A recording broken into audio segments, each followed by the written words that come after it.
င်ကအပြန်မီးလောင်နေတဲ့အိမ်ကိုတွေ့လို့ခေါင်းမိုးပေါ်တွေတက်ပြီးတော့အတက်ကြီးရွယ်အိုတွေနဲ့ကလေးငယ်တွေကိုကူညီကယ်ထုတ်ပေးခဲ့တဲ့ BNN ကအသက်20အရွယ်တက္ကသိုလ်ကျောင်းသားလေး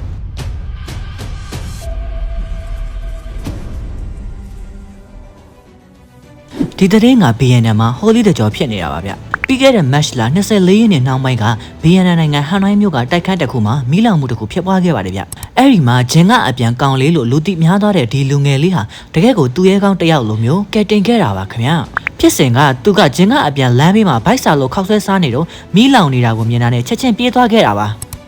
ဒါပြီးသူနဲ့အတူပါလာတဲ့တခြားတငယ်ချင်း2ယောက်ကလည်းလှေကားနဲ့တူတွေကိုယူလာပေးပြီးတော့သူကအဲ့ဒီလှေကားနဲ့အပေါ်ကိုတက်သွားပြီးတော့တူနဲ့နံရံတွေကိုထုခွဲပြီးပိတ်မိနေတဲ့တက်ကြီးရွယ်အောင်နဲ့ကလေးတွေကိုကဲထုတ်ခဲ့တာပါခင်ဗျာ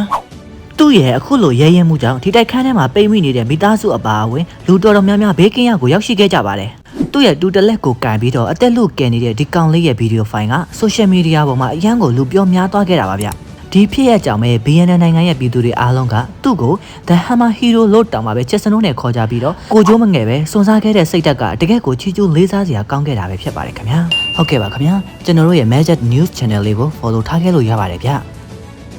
သူက Grammy ကိုမရတာမဟုတ်ပဲ Grammy ကသူ့ကိုမရတာပါ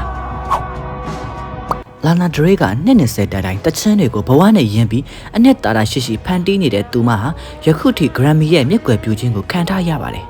ဟုတ်ပါတယ်ခင်ဗျာလာနာဒရေးကအမှုပညာဘက်မှာအလွန်တန်ဖိုးရှိတဲ့အလုပ်တွေကိုနှစ်ပေါင်းများစွာလှုပ်ဆောင်လာပေမဲ့ Grammys Award မှာအဓိကဆုတွေကိုမရရှိသေးတာမှန်ပါတယ်ခင်ဗျာလာနာဒရေးလို့ဆိုလိုက်တာနဲ့သူမရဲ့ခက်အေးအေးတခြင်းလေးတွေကပရိသတ်တွေအတွက်ဖန်ဆားနိုင်ခဲ့တဲ့ဂီတကဝေးမှာတအူးလွတ်တောင်ဆိုနိုင်ပါတယ်ခင်ဗျာတချို့ကသူ့ရဲ့တင်းငယ်တဲ့တခြင်းပုံစံကိုပြင်းစရာကောင်းတယ်လို့မြင်ကြပေမဲ့တကယ်တမ်းကျတော့သူ့ရဲ့ဂီတဟာတေချာခန်းစားတတ်ရင် luxury ပစ္စည်းတစ်ခုလို့တောင်ပါပဲကျွန်တော်ကတော့မြင်ပါတယ်ခင်ဗျာ Young and Beautiful Cinema Girl Summertime Sadness စတဲ့တခြင်းတွေဟာဆိုရင်နားထောင်တိုင်းရင်တကယ်အနှစ်တွေကြီးပါပဲခင်ဗျာသူက Grammy ကိုမရတာမဟုတ်ပါဘူး Grammy ကသူ့ကိုမရတာပါ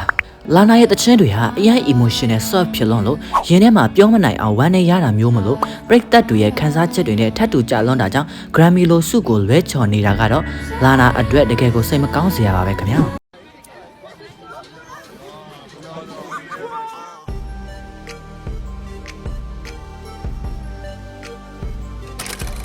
Hey Princess ကိုလိုယောက်ျားမျိုးကိုတော့မင်းတို့ရောငါတို့ရောကြိုက်ကြမယ်ထင်ပါတယ်ဟုတ်ကဲ့ပါခင်ဗျဒီဗီဒီယိုထဲမှာဆိုရင်သူဟာပရိသတ်တွေကြားထဲရောက်နေတော့ပရိသတ်အမျိုးသမီးတဦးကနမ်းလို့ရမလားဆိုပြီးသူ့ကိုမေးလိုက်တဲ့အခါဟင်ကျွန်တော်ကအိမ်အောင်ကြပြီးသားပါလို့ချက်ချင်းပဲပြပြသားသားနဲ့ရင်ရင်ကြီးကြီးပဲညှင်းဆိုခဲ့ပါတယ်ခင်ဗျ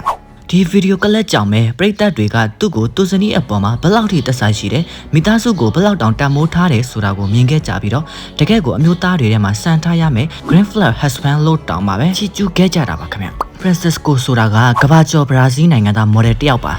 သူက2008ခုနှစ်လောက်မှာ Ford Model Super Model of the World ပြိုင်ပွဲမှာအနိုင်ရရှိခဲ့ပြီးနောက်ပိုင်းမှာတော့ Fashion လောကမှာပါအရန်ကိုနာမည်ကြီးလာခဲ့တဲ့ model တစ်ယောက်ဖြစ်လာခဲ့တာပါခင်ဗျ Gucci, Dior နဲ့ Dolce & Gabbana စတဲ့နာမည်ကြီး brand တော်တော်များများမှာ model အဖြစ်လောက်ကင်ခဲ့မှုတဲ့သူတစ်ယောက်လည်းဖြစ်ပါတယ်ခင်ဗျလက်ရှိမှာ model ဖြစ်သူ Jessica Gravel Villan နဲ့လက်ထပ်ထားပြီး Milo နဲ့ Laszlo ဆိုတဲ့သားလေးနှစ်ယောက်ကိုပိုင်ဆိုင်ထားယူပဲဖြစ်ပါတယ်ခင်ဗျသူ့ရဲ့ prime time ကတော့2010ခုနှစ်လို့ဆိုရပါမယ်ခင်ဗျFrancisco က model လောကမှာနှစ်ပေါင်းများစွာရှိနေပေမဲ့တခြားသူတွေလိုအရှုပ်ရှင်းသတင်းတွေမထွက်ပဲသူ့ရဲ့အိမ်ထောင်ရေးကိုခိုင်မြဲအောင်ထိမ့်သိမ်းထားတာကတော့တကယ်ကိုချီကျူးလေးစားဖို့ကောင်းပါတယ်ခင်ဗျာပြိုတိုင်းကြိုက်တဲ့နှင်းစီကန်ကြီးဆိုပေမဲ့အခုနောက်ကဗီဒီယိုထဲမှာပရိသတ်တအုပ်ရဲ့တောင်းဆိုမှုကိုချက်ချင်းညှင်းဆိုလိုက်တဲ့ပုံရိပ်ကအမျိုးသားတိုင်းအတူယူတင်တဲ့သူ့ရဲ့စီးဆောင်နိုင်စွမ်းကတကယ်ကိုလေးစားစရာပါခင်ဗျာကဲဒါကတော့ရုပ်ရည်တင်မကပဲစိတ်ထားပါပြည့်စုံလုံးလို့အားလုံးရဲ့စံပြဖြစ်နေတဲ့ Francisco Laszowski ရဲ့အကြောင်းပဲဖြစ်ပါတယ်ခင်ဗျာအခုလိုစိတ်ဝင်စားစရာသတင်းတွေကိုထပ်ကြည့်ဖို့ကျွန်တော်တို့ရဲ့ Magic News Channel လေးကို follow လုပ်ထားခဲ့လို့ရပါတယ်နော်